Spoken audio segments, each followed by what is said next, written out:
saint either. Laundry list of priors: criminal mischief, battery, drugs. The sheet is pretty impressive for a 23-year-old female. And how old is the guy?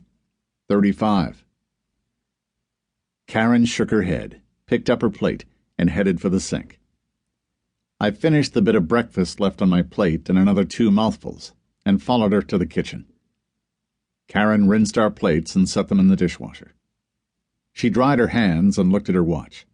Damn, I have to go, babe. My meeting starts in an hour. She looked over at the pan still sitting on the oven. I'll take care of cleaning up. Beth won't be here for like a half hour yet. Thanks, she said. No big deal. She gathered her car keys and bag from the counter. I walked her to the door leading out to the garage.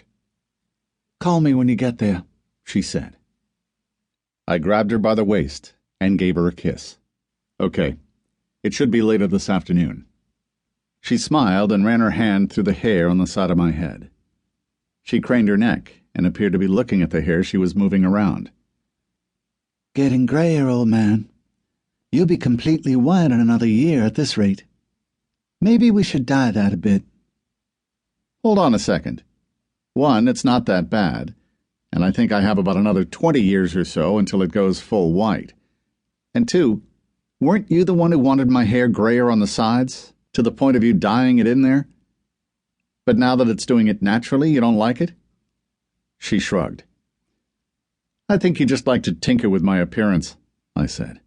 Try to make me look like different guys from your soaps and movies. Karen smiled. You got me. Then she went quiet for a moment. No. I just want to, hang on to our youth. She pulled me in close and stared at me. Then she raised her right eyebrow. We're not that old, are we? I grumbled a bit on the inside. Karen had a real knack for starting the type of conversations that I knew to tiptoe around right before, or shortly after, I went out of town for work. I took a swing at diffusing what I assumed was her feeling old. Babe, I fell in love with you the day I met you, and will feel that way when you're a little old granny with a walker. Most beautiful woman in the world to me, then, now, and always. She swatted my chest, shook her head, and smiled. Gotta go. The bullshit is getting deep in here. Love you. Be safe. I smiled. Love you too. And I'm serious. She pulled open the door into the garage. Yeah. Be careful, and call me when you can. I will. I gave her another kiss and saw her off. My cell phone buzzed in my pocket against my leg. I pulled it out, clicked talk, and stepped back into the house. Hello, I said. Be there in 5. Be ready, Beth said. 5? I asked. Minutes? Yep. Okay. I clicked off from the call and walked to the kitchen to quickly clean up. I scooped up my laptop bag and wheeled my suitcase to the front door. Porkchop left the comfort of the couch and came to see me off. I crouched next to him and gave him a petting until Beth pulled up out front. I left the dog with the usual instructions to be a good boy and headed out. I wheeled my suitcase toward Beth's black Cadillac as the passenger side window lowered. Hustle, Agent, Beth shouted. We're going to miss our flight. I picked up the pace and tossed my bags in the trunk, then jumped in on the passenger side.